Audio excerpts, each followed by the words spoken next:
On vit une époque de progrès médicaux assez fou, non?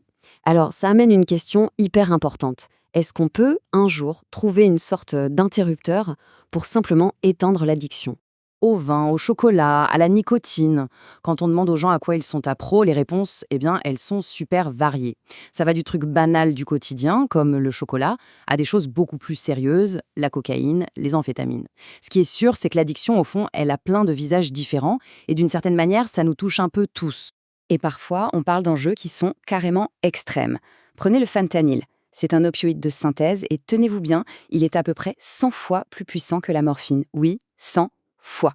C'est juste un exemple, mais un exemple très parlant de la crise qu'on traverse aujourd'hui. Ok, alors pour vraiment saisir l'ampleur du truc, on va d'abord se pencher sur ce que représente l'addiction aujourd'hui. C'est une véritable épidémie moderne. Et quand on regarde les chiffres, franchement, ça donne le vertige. L'OMS, par exemple, estime qu'il y a un mort lié à l'alcool toutes les 12 secondes. C'est énorme. Aux États-Unis, en 2021, plus de 70 000 personnes sont mortes d'overdose d'opioïdes. Et chez nous, en France, la conso de cocaïne, elle, a quasiment doublé entre 2017 et 2022. Le pire dans tout ça, c'est que l'accès est devenu hyper simple, constant, directement sur nos téléphones. Alors, il y a un autre truc qui complique tout, les produits eux-mêmes sont devenus beaucoup, beaucoup plus forts. Le cannabis, c'est l'exemple parfait. Imaginez, à Woodstock, en 69, le taux de THC était de 1 ou 2%. Aujourd'hui, en Europe, la moyenne, c'est 22,3%. Faites le calcul, c'est plus de 10 fois plus puissant. Ça change complètement la donne. Bon, la question qu'on se pose tous, c'est mais pourquoi c'est si dur d'arrêter?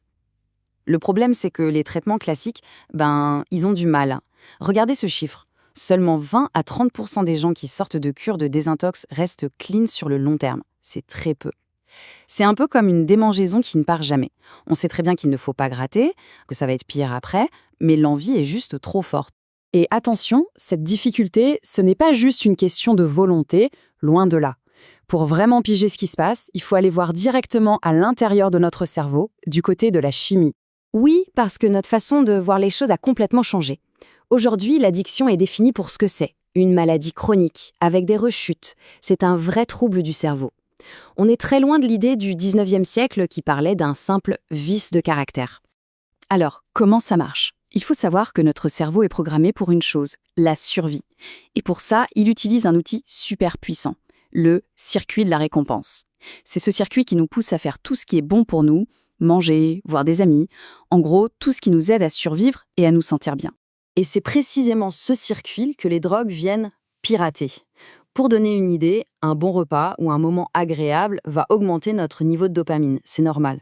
Mais les drogues, elles, peuvent créer un pic jusqu'à 10 fois plus élevé. C'est un tsunami de dopamine qui déferle sur le cerveau et qui, au final, va complètement réécrire ses priorités. Évidemment, on n'est pas tous égaux face à ça. Le risque de devenir accro, c'est un cocktail assez complexe. On estime qu'il y a une grosse part de génétique, entre 40 et 60%, et pour le reste, c'est l'environnement qui joue. Les traumatismes, l'isolement, la solitude. Et quand on parle de génétique, il faut bien voir la difficulté, c'est pas simple. On a environ 22 000 gènes dans notre génome. Alors essayer de trouver les quelques-uns qui sont responsables de la prédisposition à l'addiction, c'est mission impossible. L'image de chercher une aiguille dans une botte de foin, elle est parfaite pour décrire ça. Ok, donc on a un cerveau qui se fait pirater. Mais la bonne nouvelle, c'est que la science ne reste pas les bras croisés. Elle contre-attaque. Et on va voir comment.